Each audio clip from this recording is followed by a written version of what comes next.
So anong pala yung naging sira nito nun? Yun, pumutok yung ano, sinaksak sa transformer na 220?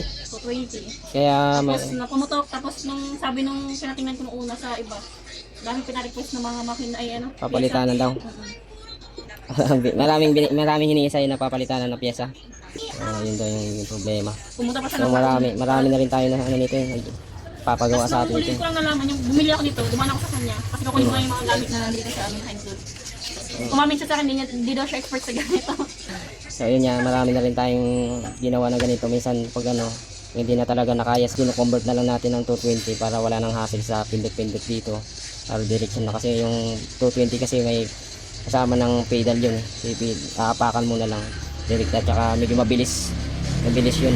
Marami na rin nagpapagawa sa atin ng ganitong problema. Tara, gawin na natin. Ang paggawa nito, lalo na pag may pumutok, kailangan may tester ka dito, hindi yung patsamba-tsamba lang. Kailangan i-check ko yan lang lahat ng mga connection na yan. Pwede nyo baliktad. Dapat papunta doon ng kabig ng katulad nito. Mahirapan tayo. Gumana naman na siya lahat.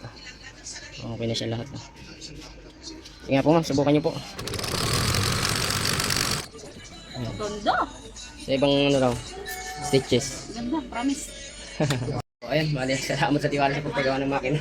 So ayun, sa mga nais magpa-home service dyan, ay may mga video tayo sa screen, yung number ko dyan, nyo lang ako kontakin.